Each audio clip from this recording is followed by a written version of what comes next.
Misk Kaafuur al-Ikhshidi waxa uu ahaa boqor ka mid ah boqorradii soo maray dalka Masar xilligii dowladdii Ikhshidiyiinta ee qarnigii 10aad. Daawadayaal, intaynan barnaamijka u guda gelin, fadlan ha hilmaamin inaad share garayso, subscribe kala saarto, hana ilaawin inaad wixii commentaa noo dhaafto.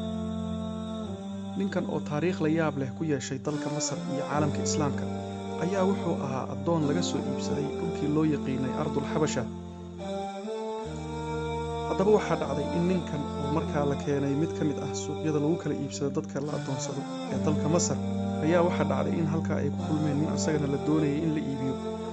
kadib markii ay iswaraysteen ninkii ayaa wuxuu ku yidhi, war Kaafuur, anigu waxaan jeclahay in uu ii iibsado nin xirfadiisu ay tahay cunto karinta si aan ugu shaqeeyo oo aan uga dhergo cunto badan, ee adigu yaad jeclaan lahayd inuu ku iibsado.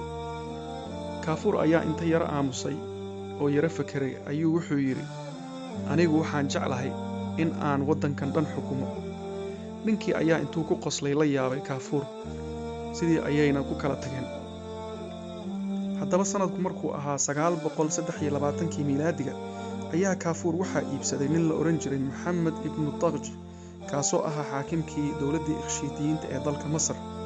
ninkan ayaa u bogay oo la dhacay kartida, daacadnimada iyo howlkarnimada Kaafuur iyo fahmadda uu leeyahay, taasoo keentay in uu xornimadiisii siiyo islamarkiiba oo uuna u magacaabo taliyihiisii ciidamada ee qaybta dalka Syria. sidoo kale Kaafuur ayaa noqday nin ku fiican dhanka diblomaasiyadda, asagoo u kala dabqaadi jiray dowladihii Cabbaasiyiinta ee ka dhisnayd magaalada Ciraaq iyo tii Ikhshidiyiinta ee Masar. haddaba sanadku markuu ahaa 946 miilaadiga ayaa boqorkii Masar ee markaa Maxamed ibnu Taqj inta uusan dhiman ka hor waxa uu ku dardaarmay in Kaafuur uu xukunka dhaxlo. sidii ayuuna Kaafuur ku dhaxlay xukunkii, waxa uuna noqday boqorkii dalka Masar. haddaba muddadii uu xukunka haystay oo gaaraysay 22 sano ayaa waxaa lagu tilmaamaa in ay ahayd casri dahabi u ahaa dalkaasi, iyadoo dhul badan oo ay ka mid yihiin Ardul Xijaas, dhulka barakaysan, iyo Falastiin uu ku soo biiriyey dowladdii xukunkiisa. waxaana lagu bartay xilligii xukunkiisa Kaafuur mid cadaalad iyo sinaan ah.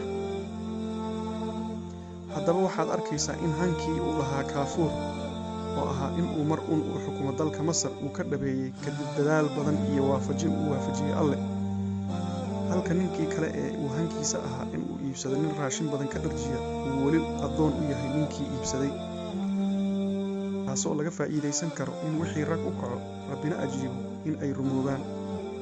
haddaba ha ahaado hankaaga han sare. wixii faahfaahin ah iyo wixii fikrad ah fadlan noogu soo gudbi qaybta commentska.